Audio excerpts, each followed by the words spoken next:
우리 예배 처소를 이쪽으로 옮긴 지 벌써 이제 4주째 돼가는데 더 일찍 들어오시는 것 같아요. 그래서 아까 10시 반도 안 됐는데 왜 안 오시지? 왜 안 오시지? 더 열심을 내시게 돼서 좋은 계기가 됐다라고 생각합니다. 지금 전쟁이 상당히 심각하게 되고 있습니다. 그 전에 큰 전쟁이 하나 있었죠. 우리나라 보시면 한국 전쟁이 있었고 그 전에는 또 2차 세계대전, 또 그 전에는 1차 세계대전이 있었습니다. 2차 세계대전 마지막 에 있었던 사건으로 1945년 8월 9일 11시 주일날이었어요. 주일날 11시 2분에 나가사키에 원자폭탄이 떨어졌는데 아마 나가사키에 가보신 분은 아마 그 장소를 가보셨을 것입니다. 그 불과 500m 안에 우라카미 성당이라고 있었고요. 그 시간 미사를 드리고 있었던 신자들과 수녀들이 순식간에 사라지고 말았습니다. 그래서 그곳에 가시면 그 시계가 있고 그 성당은 지금도 주일날 11시 2분에 미사를 시작한다고 합니다. 지난 2월 28일에 이란에서 초등학교에 미사일이 떨어져서 160명 이상의 사망자가 발생했습니다. 전쟁 상황이라 어쩔 수 없는 피해라고 할 수 있지만 어쨌든 속히 전쟁이 끝나야 하겠습니다.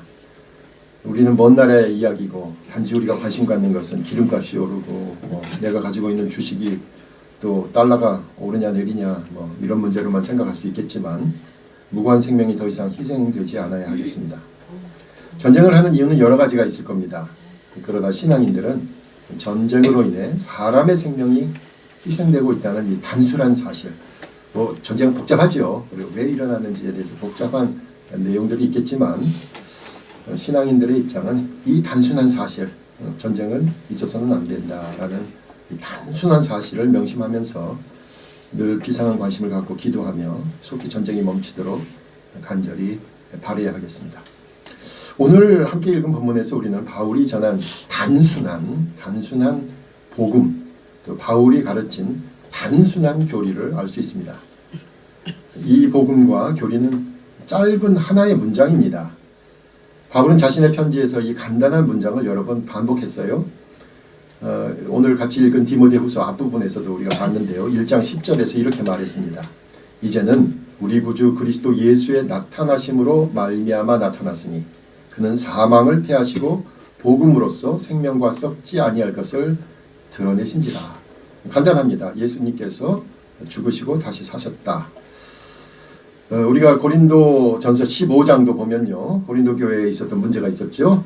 주님께서 곧 오신다. 곧 오시리라는 그 기대했던 예수님의 재림이 지연되면서 주님을 기다리던 성도들이 한 사람 한 사람 먼저 세상을 떠났습니다.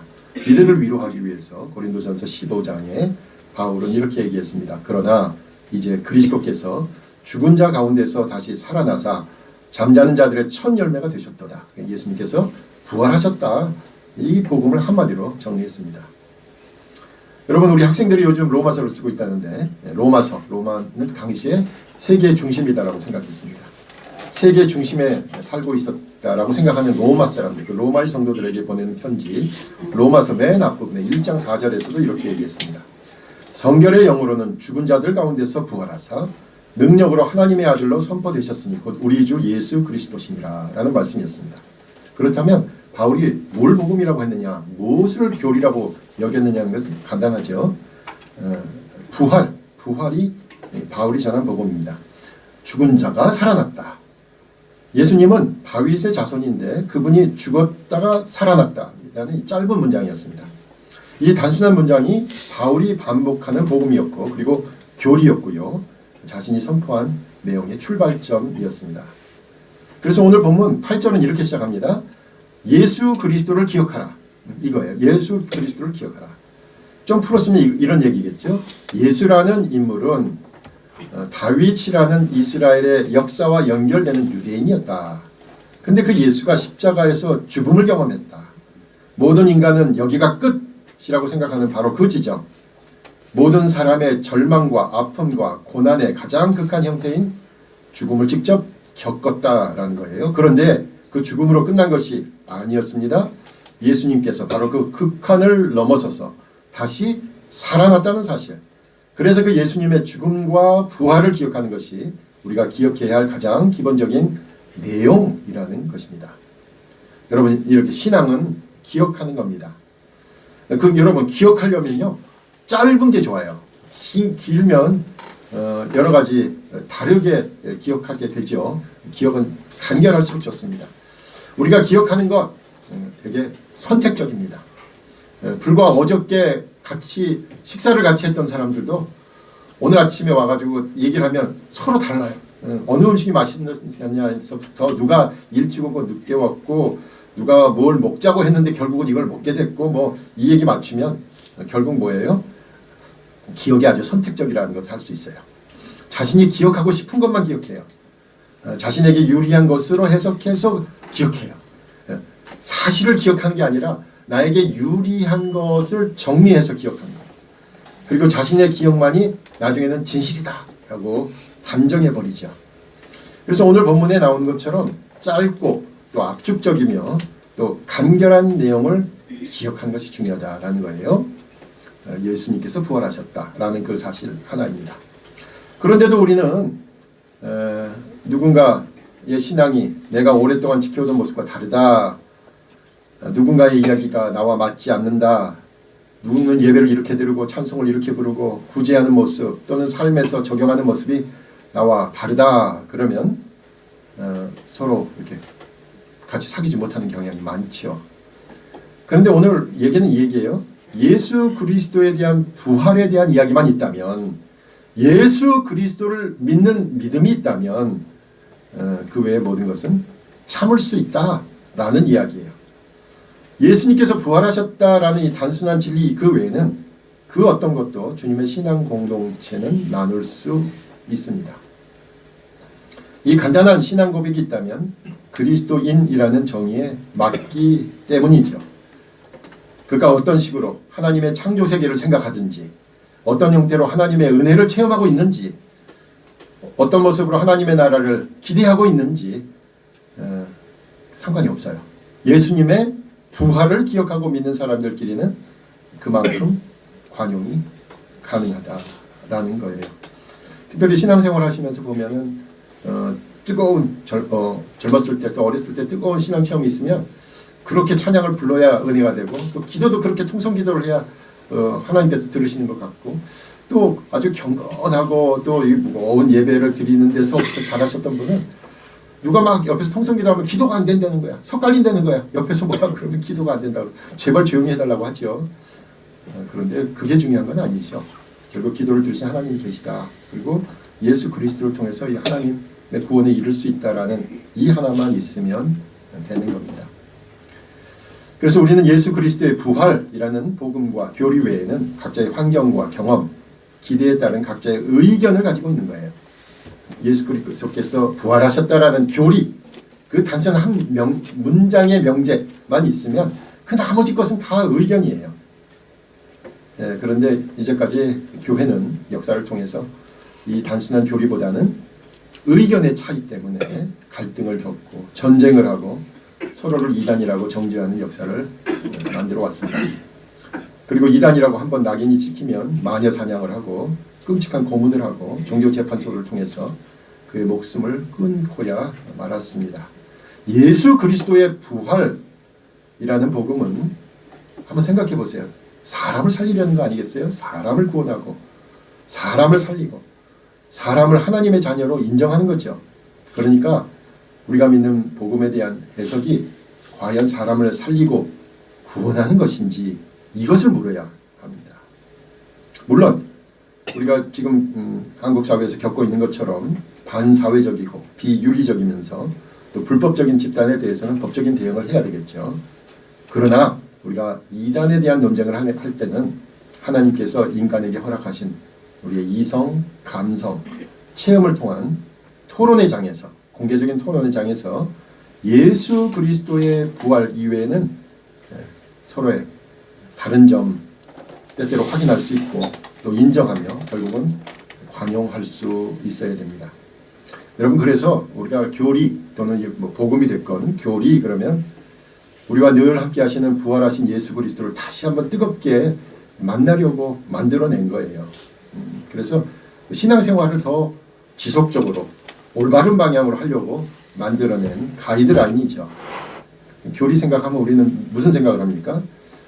누구를 매장시키고 누구를 함정에 빠뜨리고 그래서 칼이다, 도구다, 뭐 함정이다 이런 생각을 하는데 그게 아니고 교리는 사람을 살리고 신앙을 더 권면하고 함께 공존하기 위해서 시작된 게 사실은 교리라는 장치입니다. 제 개인적으로 최근에 특정 교단에서 이단 시비가 있거나 또 신학적인 논쟁이 있는 주제의 모임에 가서 글을 발표했어요. 발표할 때는 아무도 관심을 안 갖죠. 근데 최근에 이제 그곳에서 각각에서 이제 그걸 이제 그 사람들끼리 모아서 책으로 나온다는 거예요. 저는 새로 쓴 건 아니에요. 옛날에 이미 쓴 글들을 다시 조금씩 수정해서 발표했는데 이제 책으로 묶는다 그러니까 이제 어떤 특정한 사람들하고 이제 같이 이렇게 이름 같이 돼서 책으로 내려니까 괜히 심란한 거예요. 괜히 시끄러운 논쟁 사이에 끼어드는 것은 아닌지, 책으로 낸다 그럴 때 제 글은 빼주세요라고 얘기했어야 되는 건 아닌지, 또 한편으로는 에이 책으로 내봤자 아무도 안 읽는다 그래서 신경 끄자 뭐 이런 생각도 좀 있어요. 예. 그래서 괜히 많은 생각, 또 괜히 내나 또 괜히 또 보수적인 교단에서 또 알려지면 또 아유 괜히 논쟁에 끼어든 거 아닌가 이런 생각하게 됐습니다. 그런데 이제 나름대로 정리한 건 뭐냐면 내가 처음에 왜 그 모임에서 글을 발표하려고 했을까? 그게 옳았던 것 같아요. 그리고 그게 가장 순수했던 것 같아요. 왜냐하면 누군가를 살리기 위해서 내가 가야 되겠다라고 생각했고 외로운 그 사람들과 함께 하려고 했기 때문에, 그리고 약자에 대한 일방적인 정죄에 화가 나서 안 되겠다, 나라도 가서 읽어야 되겠다라고 생각했던 그 마음이 가장 중요한 것 같아요. 처음 마음. 그게 가장 순수했고 이후에 지금 내가 하는 고민은 다 사실은 제 자신의 안심인명을 위한 것이잖아요. 가장 처음에 했던 그 마음이 가장 순수하다라는 생각이 들었습니다. 이제 바울은 예수 그리스도의 부활이라는 이 단순한 복음과 교리로 인해서 바울 자신이 나쁜 사람으로 몰리고 또 감옥에 갇혔고 고난을 당하고 있다라고 고백합니다. 바울은 이 단순한 진리를 전하던 자신의 현재 모습을 보면서 이야기를 이어가요. 9절입니다. 이 단순한 진리, 예수 그리스도에 대한 이야기, 그가 부활하셨다는 이야기는 바울의 삶을 송두리째 바꿔놓았습니다. 예수 그리스도에 관한 이야기는 단순히 그렇구나, 예수님이 3일 만에 살아나셨대, 아마 하나님이니까 그럴 수 있지, 그래 참 대단한 분이야 라고만 끝나는 게 아니라는 거예요. 바울은 분명하게 말합니다. 자신은 복음을 전하다가 이렇게 죄인으로 정죄를 받고 감옥에 갇혀 이렇게 매여 있지만 하나님의 말씀은 갇힐 수가 없다. 사람은 묶어놓을 수 있지만 하나님의 말씀은 계속해서 퍼져나간다는 거예요. 복음을 전한 사람은 가둘 수 있어도 하나님의 진리는 계속 전파되는 거죠. 전도자를 감옥에 넣을 수는 있어도 하나님의 말씀은 계속 퍼집니다. 행여 복음 전도자를 가지로 몰아도 하나님의 복음은 계속해서 생명력 있게 나아갑니다. 이것이 바울의 믿음입니다. 자신은 현재 지금 여기에 겪고 있는 어려움이 있어요. 고통이 있어요. 고난이 있지만 모든 것이 끝났다고 좌절하지 않아요. 자신이 전한 것은 예수 그리스도의 부활이라는 하나님의 말씀이고 복음이며 진리였기 때문입니다. 그래서 자신이 현재 당하는 어려움, 고통, 고난은 지나갈 과정일 뿐이라는 분명한 의식이 있습니다. 그리고 무엇보다 중요한 것이 있습니다. 복음으로 인해 어려움이 올지라도 결코 그 어려움이 나의 나아갈 길을 막을 수 없다는 거예요. 여러분, 믿음을 지키다가 고난을 당하더라도 결코 지체될 수 없는 게 있습니다. 주님께서 주신 진정한 교회를 만들다가 어떤 어려움이 당해도 방해를 받아도 결코 멈추지 않는 것이 있습니다. 그것은 바로 가장 중요한 하나님의 말씀입니다. 이 말씀은 계속해서 퍼져나간다. 이 말씀은 사람을 계속 변화시킨다 라는 이 믿음으로 바울은 눈앞의 어려움과 고통과 고난을 이기고 있습니다. 그러므로 바울은 아주 중요한 사실을 고백하고 있습니다. 10절에서 말합니다. 지금 자신은 인생의 가장 힘든 시기를 지내고 있지만, 나는 지금 감옥에 있지만 내가 이 고난을 견디면, 내가 이 과정을 견디면 더 많은 사람에게 구원이 임한다라는 의식이에요. 생각해보면 그게 무슨 소리냐? 자기가 혼자 고생하는 거 아니야? 나만 아는 거 아니야? 나만 이 고생을 하고 있는 거 아니야가 아니라는 거예요. 바울은 지금 그 차가운 감옥의 벽에 막혀 있고 햇빛 한 줌, 바람 한 조각, 아니 자신의 몸 하나 제대로 누울 수 있는 공간도 없지만 내가 조금만 더 참으면, 그리고 내가 견디고 조금만 이기면 조금 더 많은 사람들에게 하나님의 구원이 임한다라는 거예요. 자신에게 너무도 소중한 예수 그리스도를 통한 구원을 다른 사람들과 함께 나눌 생각을 하니까 지금 이 고난도 참을 수 있었던 것입니다. 저와 여러분, 신앙인으로서 마주하는 고난도 이와 같습니다. 우선 나에게 어떤 어려움이 있으면, 그 어려움이 닥치면 이거는 스스로 이렇게 생각하죠. 나 자신의 믿음에 대한 시련이다 라고 생각하죠. 그래서 어떤 어려움을 탁 마주치면 내가 주님을 향한 믿음으로 더 든든히 서야 돼. 이제까지 내가 훈련받은 것은 바로 지금 이 시련을 견디기 위해서 준비한 거야. 이제 이 시련을 통해 더 큰 하나님의 은혜를 받을 수 있어. 그리고 조금 더 성숙하신 분은 이럴 거예요. 지금 내가 살아있는 것이 하나님의 은혜야 라고 말할지 몰라요. 그런데 나 중심만을 생각하는 그 단계에서 조금 더 생각해야 합니다. 오늘 본문에서 바울은 자신에게 닥친 고난은 사실 보다 더 많은 사람에게, 아니 한 사람이라도 더 구원하려는 과정이라고 이해하고 있어요. 그런 의미에서 우리 그리스도인이 당하는 고난은 나 혼자만의 개인적인 것이 아닙니다. 이 고난을 견디는 것을 통해서 내가 이 고난을 잘 견디면 이 문제는 내 문제라고 생각해서 내가 고심하고 내가 기도하고 내 믿음으로 해결하는 것이야 라고 생각했지만, 내 문제를 내가 주님과 함께 해결하면 그 내가 견디는 걸 통해서 한 사람이라도 더 주님의 은혜를 받게 된다는 거예요. 내가 이 과정을 견디면 주위에 다른 사람의 믿음이 커져요. 내가 조금만 더 버티면 내 주위에 더 많은 사람들이 예수 그리스도를 인정하게 됩니다. 바울은 한 생명이라도 더 살리기 위해서 십자가에 오르신 주님을 생각하면서 자신도 한 생명이라도 더 구원하기 위해서 이 옥중 생활을 하고 있습니다. 그러므로 그리스도의 삶에서 마주하는 고통이나 사명을 지키기 위해서 짊어진 고난은 나 자신만의 것이 아니라 주님을 위한 것이고 주님과 하나가 되는 과정이고, 또 내 안에서 주님께서 이 아픔과 고난을 함께 하시고 계시는 거지요. 고난은 주님과 하나가 되며 그리고 신앙 공동체와도 하나가 되는 과정입니다. 고난은 개인적인 것이 아니라 함께 하는 것입니다.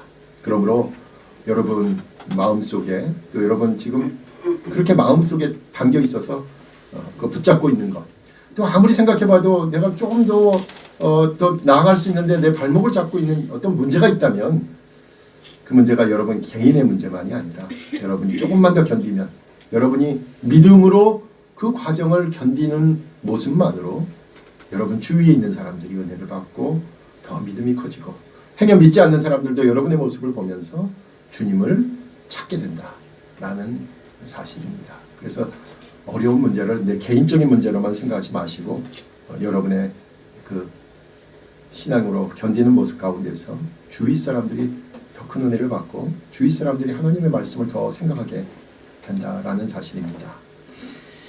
우리는 각자의 삶에서 어떻게 믿음을 증명해 보일 수 있을까요? 늘 고민하지요. 또 직장에 따라서 또 여러분이 처한 사회적, 경제적, 정치적, 문화적으로 여러 모습으로 말씀을 적용하면서 살려고 할 거예요. 그래서 그런지 말씀에 대해서도 여러 해석이 있을 수 있어요. 그런데 우리는 해석의 차이 갖고 아까도 말한 것처럼 서로 나랑 달라, 나랑 뭐 어떤 분이 이렇게 얘기하더라고. 나랑 영으로 달라, 영적으로 다르대. 그래서 영적으로 다른 건 어떻게 다른 건지 모르겠지만 어떤 분은 그렇게까지 표현하더라고요. 네, 그런데 중요한 것은 그 해석의 차이가 아니라 어떤 말씀을 읽거나 듣거나 묵상하거나 주님의 감동으로 나를 이렇게 내가는 이렇게 살아야 되겠다라는 그 해석을 했다면 오히려 더 삶으로 더 치열하게 살아내는 게 중요하겠죠.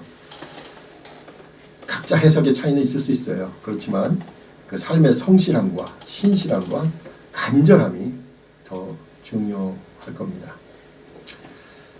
여러분 그 봄이 되어서 이제 자주 듣는 이제 음악들 있잖아요. 곡들이 있는데 그 가운데 세레나데 투 스프링이라는 곡이 있습니다. 혹시 아시는지 모르겠습니다만은 직역하면 봄을 향한 세레나데라는 곡이에요. 이거 아주 유명한 곡이에요. 여러분도 아는 곡이에요. 근데 제목은 시크릿 가든이라는 아마 노르웨이의 남자가 피아노 치고 여자가 바이올린 하시는 것 같아요. 혼성 듀엣의 작품인데 그런데 이 곡이 한국에는 어떻게 소개가 됐냐면 가사가 붙여져 가지고 10월의 어느 멋진 날에 김동규 씨의 그 노래로 가사 붙이죠.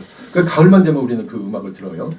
근데 저는 이번에 발견한 게 그 제목은 언제는 봄을 향한 세레나데예요. 원작자는 봄, 그러니까 지금 같은 3월을 위해서 지었는데 한국 사람들은 이 음악을 들으면 가을을 떠올리는 거예요. 작곡자는 봄의 정서를 표현했는데 우리는 이 음악을 들으면서 전혀 저자의 의도와는 관계없이 그렇게 해석하죠. 아마도 이 해석은 그래서 이해하고 전달하는 사람의 권리고 또 그 해석을 우리가 그렇게 하는 건 우리의 특권이지요. 아마도 이 음악을 들으면서 자연의 아름다움을 잠시라도 생각한다면 그러면 된 거죠. 원작자의 마음은 봄이라고, 봄이야, 봄을 느끼는 것이야 라고 얘기하고 있겠지만 한국 사람들은 같은 곡에서 가을 하늘을 생각하고 가을 바람을 느끼고 사랑한 사람을 떠올리는 그 멋진 가을날을 그리는 것, 한국 사람들의 특권인 거죠. 바울은 오늘 본문에서 디모데에게 기억하라 라는 말을 시작했습니다. 바로 부활하신 예수 그리스도를 기억하라는 것이었습니다. 이것이 자신이 전한 복음이었고 가장 중요한 교리였습니다.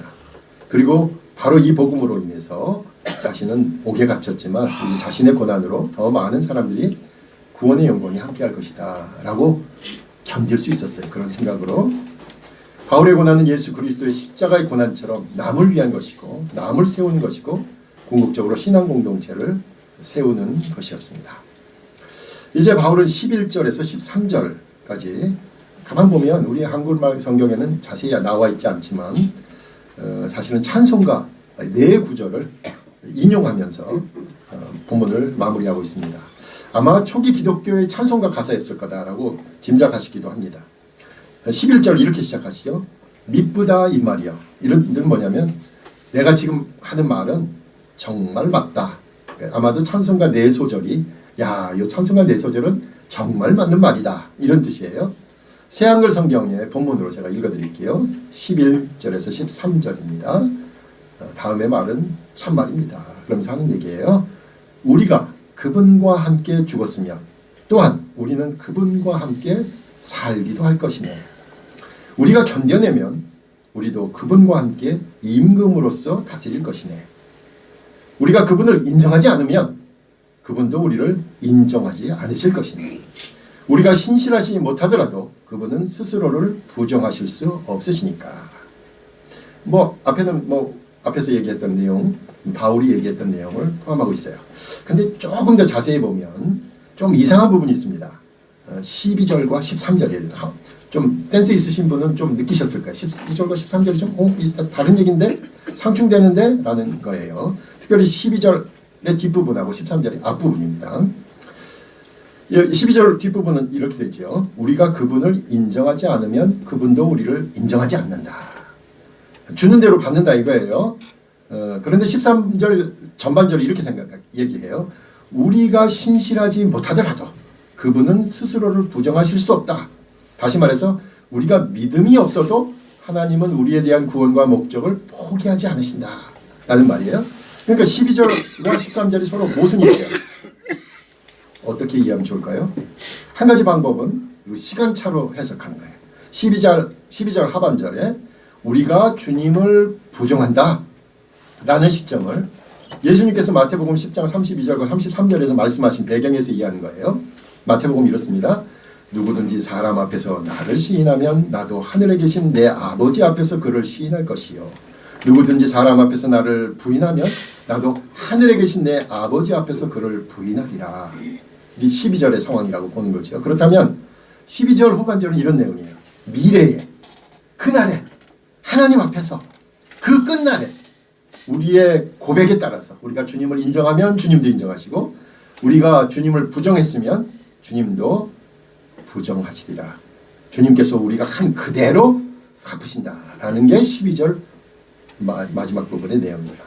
그런데 13절 상반절은 그때가 아니라 지금이에요.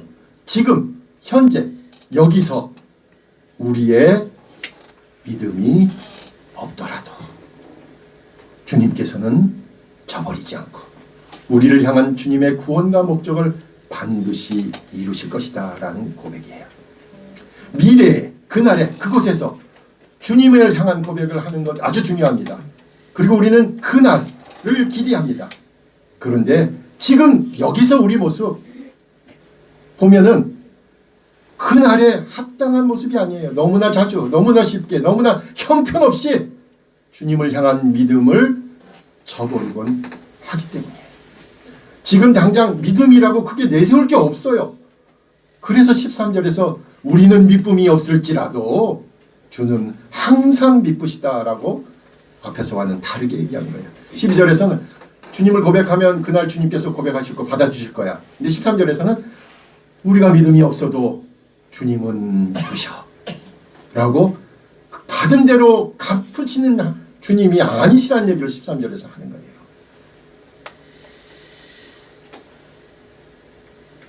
지금 당장 우리 자신의 믿음은 내세울 것이 없이 초라할 수 있죠. 만약 우리의 지금 모습이, 지금 우리의 상태가 그날 그곳 그 하나님의 나라의 자격이 되는지를 물으면 어느 누구도 자신 있게 말할 수 없을 거예요. 지금 우리의 모습은 스스로가 알듯이 아주 초라하고 무기력하고 형편없습니다. 그런데 우리를 향한 하나님의 구원과 목적은 신실하다, 분명하다, 확실하다. 바로 그 하나님의 신실한 힘으로 인해서 우리 한 사람 한 사람의 구원의 가능성이 있다라는 사실입니다. 특히 나 혼자서는 주님을 부인하거나 주님의 뜻과는 다르게 가는 경우가 많이 있을 수 있습니다. 때로 주님의 말씀을 흘려버리기도 하고 믿지 않기도 하고 주님을 부정하기도 합니다. 그런데 중요한 게 있습니다. 신앙은 저와 여러분이 그렇게 옳게 가려고 하는 이 신앙은 지금 부족한 우리를 향한 것이 아니에요. 신앙은 주님의 미쁘심, 주님의 신실하심, 주님의 구원과 목적을 바라보고 기대하는 것입니다. 이게 오늘 바울의 마지막 부탁입니다. 우리 모두 언제나 항상 우리를 용납하시는 주님의 신실하심을 기대하며 지금은 비록 작고 초라할지라도 소중한 믿음을 각자의 삶의 자리에서 정성스럽게 키워간 저와 여러분이 되시기를 간절히 부탁드립니다. 기도하겠습니다. 아버지 하나님, 사순절을 지내고 있는데 다시 한번 복음에 대해서 생각하게 하시고 부활하신 예수 그리스도를 늘 기억하게 하여 주시옵소서. 우리 가운데 이러저런 모습으로 삶의 어려움을 겪고 있는 이들이 있는 줄 압니다. 특별히 이 기간 부활하신 예수님을 생각하면서 조금만 더 견디자, 조금만 더 힘을 내자, 조금만 더 주님의 은혜와 주님의 섭리를 기다릴 수 있는 그런 신앙의 인물들이 될 수 있도록 인도하여 주시옵소서. 예수님의 이름으로 기도하옵나이다. 아멘.